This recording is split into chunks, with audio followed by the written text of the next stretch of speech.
I am a strange bird. I don't know what's going to happen to me, quite honestly. You'll have to watch this and see how it goes. When I came out this morning from the flat, Chris was there, my next door neighbour. He does drugs and all of that, and he always looks very scrawny and dopey, but he's lovely. I do like him. He's a genuinely kind guy. See the emotion coming already? Anyway, I started talking to him, and he said, you know, I'm sorry to hear you going. And I said, well, you know, it's one of those things. I never was going to stay here long, and I've got to move on. I'm going to go down south and be with relatives, because you don't get to know people in this area. And I was just sort of trying to talk to him, but I couldn't, because I was just getting so fucking emotional. It pisses me off that I get emotional about stuff I shouldn't do. I made this decision, nobody else did. And I'm looking forward to it. And I'm not becoming a homeless person, I'm becoming a houseless person. So I'm going to be a nomad. And I'm going to go and see the country, and I'm going to film it. And I'm going to learn the best that I can from YouTube. How to film well, and see what you guys want to see across this beautiful country that we have. And I'm hoping to meet people, and I'm, you know, just learning all the new stuff is just going to keep me alive, I think. I think if I sat in that flat for much longer. And don't forget, I tried for jobs, but because of my age I got turned down. So that got me down. Obviously the census thing really devastated me. I mean, that just ruined everything. I was thinking when I applied for that, right, that'll keep me sane, that'll take me through to the end of April, that'll keep me sane, I'll have some money coming in, and then I'll make a decision, and I should have some money to invest to get my taxi up and running. But that didn't work out. Obviously nobody emailed me to say you're going to start work, so then I emailed them and told them that they were just awful people, and I hate them, and they don't know how much they've mentally destroyed my life, which they have. They keep writing to me, emailing me, saying, we're looking into this, we're very sorry, you know, we're looking into that. I just delete the email straight away. I don't want to know. Not interested. My decision's been made. I can't live in that flat. I don't have a job. This is the best thing. I can sit in my car now.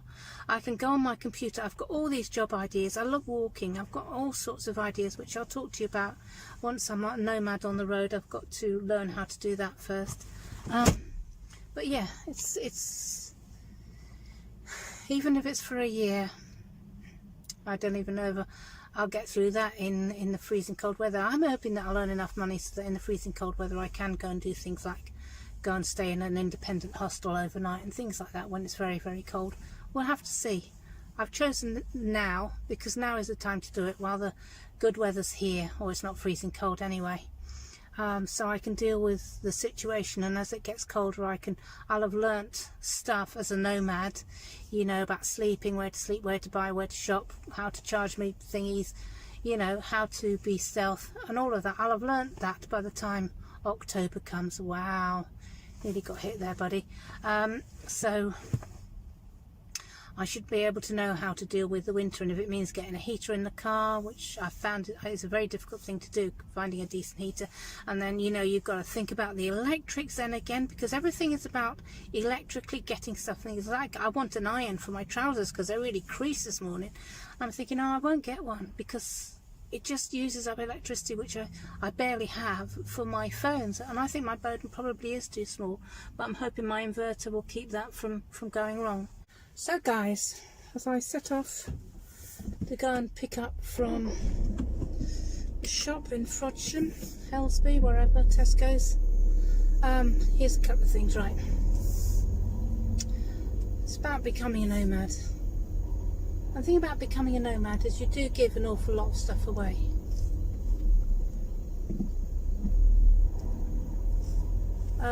You know, you get your freedom.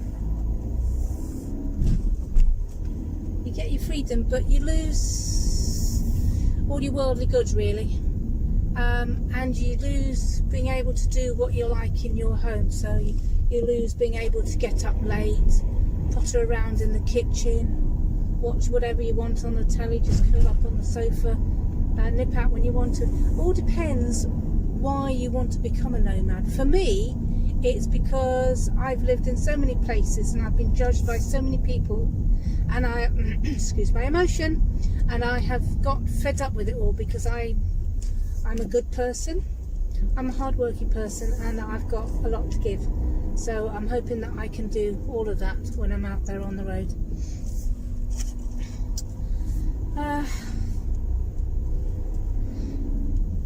But you have to, becoming a nomad is not an easy thing. It really is not an easy thing. You have to be in control right from the beginning. I think that's one of the main things I want to tell you, is that you have to be in control right from the beginning. So you have to be in control of your bags, in control of everything that you've put and placed everywhere, because it's going to be very, very easy just to not remember where anything is. I've taken photographs of the inside of my Just Eat bags, from the bottom going to the middle, going to the top, just in case I can't remember where something is. I can look through the photos and you know, hopefully find it. And you have to be and think about where you're going to lie, where you're going to pee. When you're out, you have to measure, especially as you get older, where you're going to go for a pee. You know, in how many hours will you need to pee? For me, every 2 hours I want to pee. You've got to keep a constant eye on your electrics, and then you've got to decide where you're going to drive. And when you get to that area that you drive to, you've got to go and look for parking spaces and sleeping spaces. So I would like to, when I'm becoming a nomad, I would like to be able to wander around the cities that I'm going to with my camera and video it for you guys, and drive around and video. I think driving around will be quite simple, but I think walking around is going to be the difficult thing, and I think that's going to be no conversation but voiceover. When I've finished and I'm editing it, I can do voiceovers, and if I can do that, then that'll be okay. I bought a chest mount, just a cheap one off Amazon, tenner or something. It's not that cheap actually, but I'm not going to open it till I'm on the road. Yeah, it's going to be my little pressy. I'm going to see if I can get that to fit and work properly. I'm probably going to curse the fact that I didn't sort it before I left. There we go. Right, I'm going to go shopping, and I will talk to you guys later.